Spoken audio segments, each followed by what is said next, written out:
তো নমস্কার সবাইকে। সবাই কেমন আছো? তো আগের ভিডিওতে আমি ক্লাস 5 বাংলা বইয়ের গল্পবুড়ো কবিতাটি সম্পূর্ণ বুঝিয়ে দিয়েছিলাম। আশা করি তোমরা সেটি বুঝে গেছো। তো আজকে আমি তোমাদেরকে গল্পবুড়োর কবিতার সম্পূর্ণ অনুশীলনী কমপ্লিট করে দেব। তাহলে দেরি না করে আজকের ভিডিওর টপিকটি আমরা শুরু করি। তো অনুশীলনী করার আগে আমি সুনির্মল বসুর এই পরিচিতিটা আমি পড়ব। সুনির্মল বসুকে, তার জন্ম কোথায়, এইসব আমরা একটু পড়ে নিই আগে। তো সুনির্মল বসু জন্ম 1902 খ্রিস্টাব্দে, মৃত্যু 1975 খ্রিস্টাব্দে। তো জন্ম বিহারের গিরিডিতে। সাঁওতাল পরগনার মনোরম প্রাকৃতিক পরিবেশ তার মনে কবিতা রচনার অনুপ্রেরণা জাগায়। প্রধানত ছোটদের জন্য সরস সাহিত্য রচনা করেছেন, যার মধ্যে রয়েছে ছড়া, কবিতা, গল্প, কাহিনী, উপন্যাস, ভ্রমণ কাহিনী, রূপকথা, কৌতুক নাটক প্রভৃতি।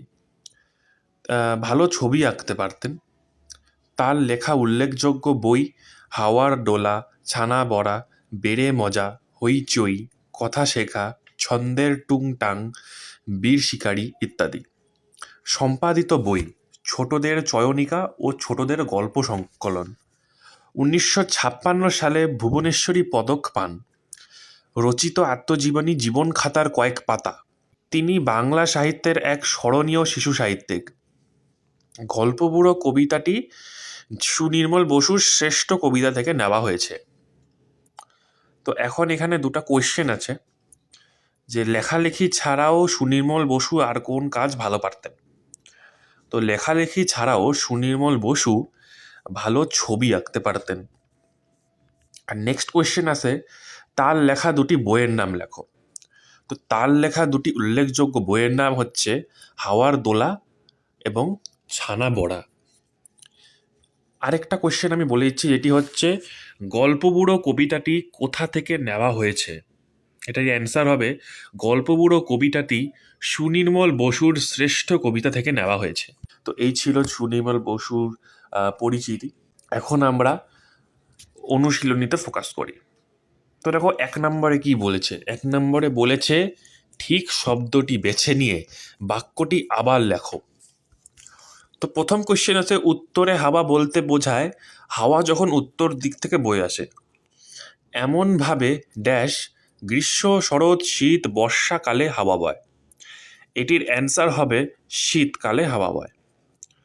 থুরথুরে শব্দটির অর্থ ড্যাশ চনমনে জড়সড় জ্ঞানী নড়বড়ে। এটির অ্যান্সার হবে নড়বড়ে। রূপকথার গল্পে যেটি থাকে না, ড্যাশ দট্টি দানো, পক্ষীরাজ, রাজপুত্তুর, উড়োজাহাজ। এটির অ্যান্সার হবে উড়োজাহাজ। রূপকথার গল্প সংগ্রহ করেছেন এমন একজন লেখকের নাম বেছে নিয়ে লেখো। আশাপূর্ণা দেবী, দক্ষিণারঞ্জন মিত্র মজুমদার, সত্যজিৎ রায়, শরৎচন্দ্র চট্টোপাধ্যায়। এটির অ্যান্সার হবে দক্ষিণারঞ্জন মিত্র মজুমদার। তো 1 নম্বরে এটাই ছিল। এখন আমরা নেক্সট অনুশীলনীতে যাই। তো নেক্সট 3 নম্বরে দেখো কি বলেছে, এলোমেলো বর্ণগুলিকে সাজিয়ে শব্দ তৈরি করো। দেখো ফার্স্টে কি আছে, থারু কপ, এটা সাজায় লিখলে হবে রূপকথা। তারপরে এটা হচ্ছে রত্তু জোড়াপু, এটা সাজায় লিখলে হবে রাজপুত্তুর। তারপরে আছে যক্ষীরাপ, এটি সাজায় লিখলে হবে পক্ষীরাজ। তারপরে আছে বপমনন, এটি সাজায় লিখলে হবে মন পবন। তারপরে আছে যোগুবি আ, এটা সাজায় লিখলে হবে আজগুবি। তো এই ছিল তোমাদের 3 নম্বরের অনুশীলনী। এখন আমরা নেক্সট অনুশীলনীতে যাই। তো 4 নম্বরে দেখো কি বলেছে, অন্তমিল আছে এমন 5 জোড়া শব্দ কবিতা থেকে খুঁজে নিয়ে লেখো। দেখো একটি করে দিয়েছে বাধা ধাঁধা। তো আমরা আরও 5টা এরকম শব্দ খুঁজি। তো একটা হচ্ছে হবে উত্তরে থুত্থুরে, আরেকটা হবে ঝোলা ভোলা, আরেকটা হবে যক্ষীরাজ পক্ষীরাজ, আরেকটা হবে দারখানা কারখানা, আর আরেকটা হবে মাঠখানা হাটখানা। তো এই 5টা মানে এই 5 জোড়া শব্দ আমরা কবিতা থেকে খুঁজে নিয়ে লিখলাম। তো এখন আমাদের নেক্সটে বলছে যে বাক্য বাড়াও। তো 5-এর 1-এ আছে শীতকালে হাওয়া বইছে। কেমন হাওয়া? শীতকালে উত্তরে হাওয়া বইছে। ঠিক আছে, তো এবার 5-এর 2-এ কি বলছে? গল্প বুড়ো ডাকছে। কেমন বুড়ো? এটি হবে গল্প বুড়ো একজন থুরথুরে বুড়ো, সে জোরে জোরে ডাকছে। 5-এর 3-এ কি আছে? গল্প বুড়োর মুখ ব্যথা। মুখ ব্যথা কেন? এটি হবে গল্প বুড়ো জোরে জোরে ডাকতে ডাকতে তার মুখ ব্যথা হয়ে গেছে। 5-এর 4-এ কি আছে? গল্প বুড়োর ঝোলা আছে। কোথায় ঝোলা? গল্প বুড়োর কাঁধের ওপর একটি ঝোলা আছে। 5-এর 5, দেখবি যদি আয়। কিভাবে আসবে? এটি অ্যান্সার হবে দেখবি যদি তাড়াতাড়ি ছুটে আয়। তো এই ছিল তোমাদের 5 নম্বরের বাক্য বাড়া। তো দেখো নেক্সট এখানে আছে শব্দার্থ কিছু, যেমন উত্তরে মানে হচ্ছে উত্তর দিক থেকে বয়ে আসা, থুত্থরে মানে নড়বড়ে, সত্তরে মানে জলদি দ্রুত তাড়াতাড়ি, রূপকথা মানে কাল্পনিক গল্প, হাক মানে জোরে ডাকা, তল্পি হচ্ছে ঝোলা বা থলে, আজগুবি হচ্ছে অদ্ভুত, সার বাঁধা হচ্ছে পরপর সাজানো, চোখ ধাঁধা হচ্ছে যা দৃষ্টিকে ধাঁধিয়ে দেয়, নন্দিনী হচ্ছে মেয়ে বা কন্যা, প্রখর মানে তীব্র, প্রত্যুষ মানে ভোর, ঝলমলে মানে উজ্জ্বল। তো এই ছিল কিছু শব্দার্থ, এগুলো তোমরা দেখে নিবা। তো এখন নেক্সট আছে 6 নম্বরে ক এর সঙ্গে খ স্তম্ভ মিলিয়ে লেখো। ঠিক আছে, আমরা মিলাচ্ছি। দেখো তল্পির সাথে কি মিলবে? তল্পির সাথে মিলবে হচ্ছে ঝোলা। ঠিক আছে, রূপকথার সাথে মিলবে হচ্ছে কাল্পনিক গল্প, ভোরের সাথে মিলবে হচ্ছে বিহানে, পবনের সাথে মিলবে হচ্ছে বাতাস, আর সত্তরের সাথে মিলবে হচ্ছে দ্রুত। ঠিক আছে, তো এই ছিল তোমাদের 6 নম্বরে কয়ের সঙ্গে খস্তম্ভ মিলা। এখন 7 নম্বরে বলেছে ডাক ছেড়ে আর ডাক ছেড়ে শব্দ জোড়ার মধ্যে কি পার্থক্য তা দুটি বাক্য রচনা করে দেখাও। এখানে একটা উদাহরণ দিয়ে রেখেছে যে বাছুরটি ডাক ছেড়ে মাকে ডাক ছেড়ে। তো আমি আরও দুটো এরকম বাক্য রচনা বলছি। 1 নম্বর হচ্ছে গল্প বুড়ো ডাক ছেড়ে ছোটদের ডাক ছেড়ে, এটা একটা।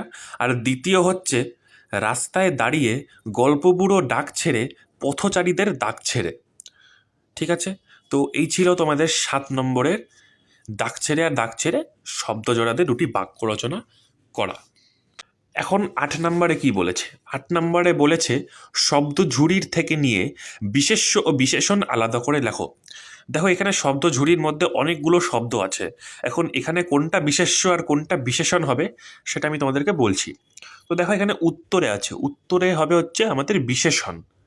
তারপর থুত্থরে আছে, থুত্থরে হবে হচ্ছে বিশেষণ। তারপর তল্পি আছে, তল্পি হবে বিশেষ্য।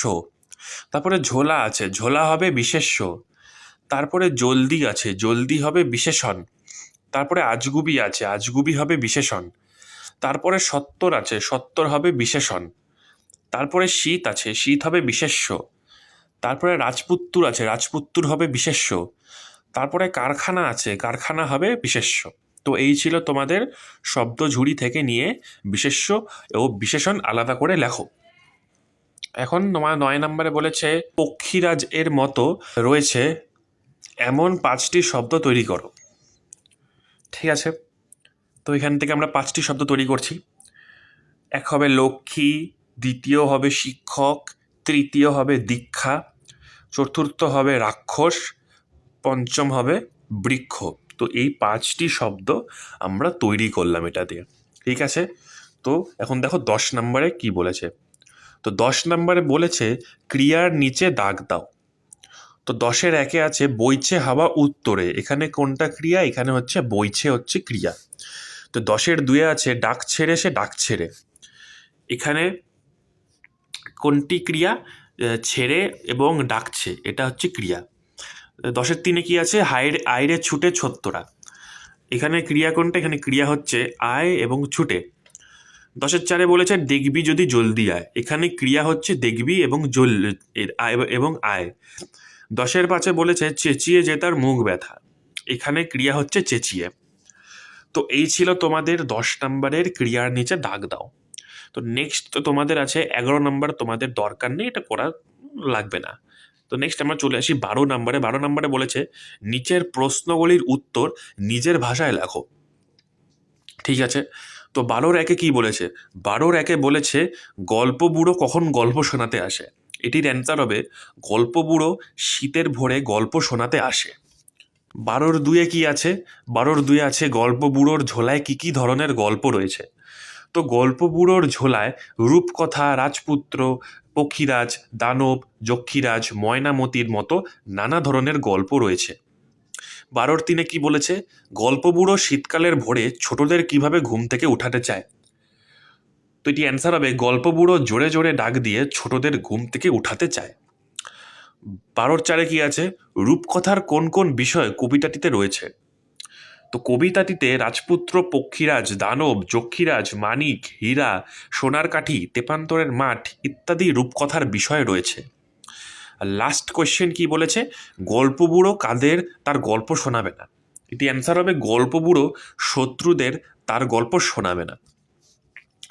তো এই ছিল তোমাদের আজকের গল্প বুড়োর অনুশীলনী। আমি খুব সহজে তোমাদেরকে প্রত্যেকটি অনুশীলনী তোমাদেরকে বুঝিয়ে দিলাম। তোমরা সুন্দর করে এই অ্যান্সারগুলো প্র্যাকটিস করবে, তাহলে তোমাদের এক্সামে কোনো অসুবিধা হবে না। তো আশা করি তোমরা আজকের ভিডিওটি বুঝতে পেরেছো। তো ভিডিওটি ভালো লাগলে লাইক করে দেবা আর চ্যানেলটি সাবস্ক্রাইব করে দেবা, যাতে তোমরা আরও এরকম নতুন নতুন টপিক পেতে পারো। তো আজকের জন্য এটুকুই, দেখা হচ্ছে আবার অন্য কোনো ভিডিও নিয়ে।